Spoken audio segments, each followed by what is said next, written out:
देखिए, कल हम चर्चा कर रहे थे doctor BL Meena political science में final international relations cold war के शीत युद्ध के कारण आज हम लोग चर्चा करेंगे इसके शेष कारणों के बारे में। सबसे पहले अणु बम का उसका देखिए 6 अगस्त 1945 को जब जापान के दो शहर हिरोशिमा और नागासाकी पर संयुक्त राज्य अमेरिका द्वारा जब अणु बम गिराया गया उसका प्रयोग किया तो सोवियत संघ ने इसका विरोध किया। आपने अणु बम का आविष्कार कर दिया और हमने बताया तो दोनों के बीच में तनावपूर्ण स्थिति कभी नहीं। इसके बाद में संयुक्त राज्य अमेरिका ने भी आगे आणविक परीक्षण प्रतिबंध संधि अनेक सैनिक संगठनों पर सैनिक संधियों की रचना की। तो यानी जो पहले जो दोनों के एक तरह से तनावपूर्ण संधि 6 अगस्त 1945 के बाद। इसके बाद में सोवियत संघ ने अमेरिका सोवियत संघ की मुख्य नीति हमेशा अमेरिकी विरोधी प्रचार अभियान साम्यवाद का प्रचार प्रसार करना और पूंजीवाद के खात्मे की हमेशा चर्चा की है। वो हमेशा पूंजीवाद के विरोध में प्रचार, इसी के तहत उसने सीटो वार्सा पैक्ट जैसी संधियों का निर्माण किया। तो सोवियत संघ की हमेशा से जो नीति रही है वो अमेरिका विरोध की नीति रही है। वो हमेशा अमेरिका के एक तरह से विरोध में चल रहा है। तो यानी कि ये भी एक तरह से मुख्य कारण रहा। इसके बाद में जो अगला पॉइंट है पश्चिम की विरोधी नीति और प्रचार। देखिए 18 अगस्त 1945 को अमेरिका राज्य सचिव बर्नेज और ब्रिटिश विदेश मंत्री बेविन ने एक संयुक्त भाषण दिया था कि हमने तानाशाह के एक स्वरूप जर्मनी, इटली और जापान का खात्मा कर दिया। हमें तानाशाह का दूसरा स्वरूप भी समाप्त करना है, एक संयुक्त घोषणा की थी। तो यानी पश्चिम की जो विरोधी नीति है प्रचार अभियान है ये भी एक तरह से ये इसमें मुख्य कारण है। अमेरिका की मुख्य नीति हमेशा ये रही है कि वो सोवियत संघ के खात्मे की बात करता है, साम्यवाद के विरोध में बात करता है।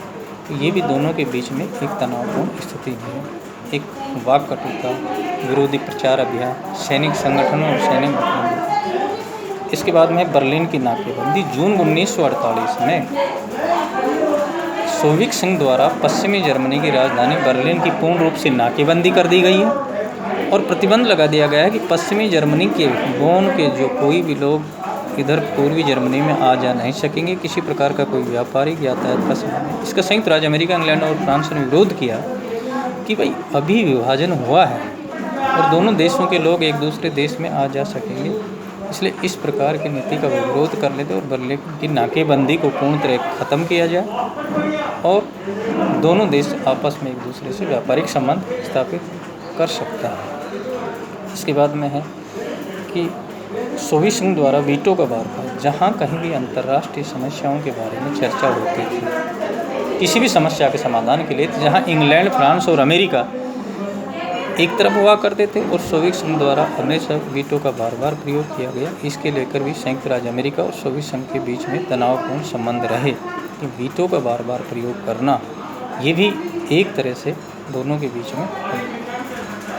लैंड लीज द्वितीय विश्व युद्ध के बाद में संधि की शर्तों के तहत अमेरिका द्वारा सोवियत संघ को लैंड लीज की सहायता, आर्थिक सहायता प्रदान की जाएगी। जब सोवियत संघ द्वारा अमेरिका के विरोध में ज़्यादा प्रचार प्रसार अभियान किया गया तो उसकी सहायता बंद कर दी गई और जिससे संयुक्त राज्य अमेरिका सोवियत संघ द्वारा नाराज़ हुआ और उन्होंने इस चीज़ का विरोध किया है कि अमेरिका द्वारा जो आर्थिक सहायता हमें दी जा रही थी उसको आखिर बंद क्यों कर दिया गया। तो ये लैंड लीज की आर्थिक सहायता बंद किया जाना ये भी एक तरह से एक मुख्य भूमिका है। इसके बाद में शक्ति संबंध। देखिए अंतर्राष्ट्रीय राजनीति में जब कभी इतिहास गवाह है, जब कभी भी दो महानतम शक्तियाँ सामने उभर के आती हैं तो निश्चित रूप से उनमें एक टकराव की स्थिति होती है। वही स्थिति 1945 के बाद में सोवियत संघ और संयुक्त राज्य अमेरिका के बीच में रही कि दोनों के हित आपस में टकरा।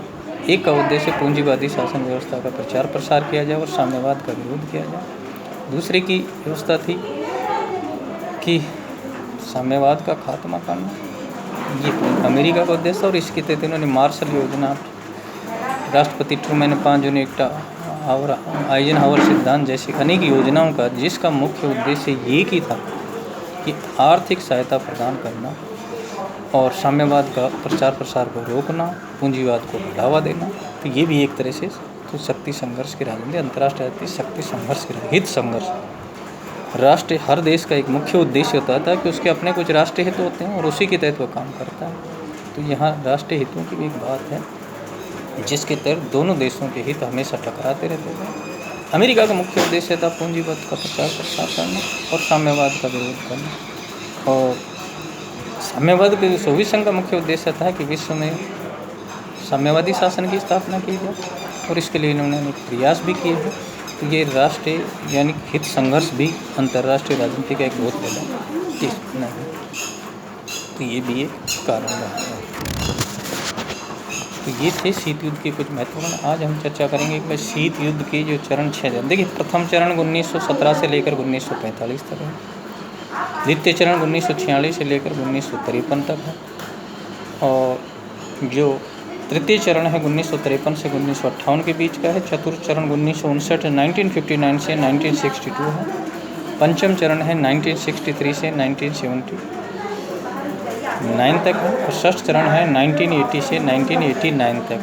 यानी कि ये एक तरह से शीत युद्ध के जो 6 चरण हैं जिनका डिटेल हम आगे जाके करेंगे।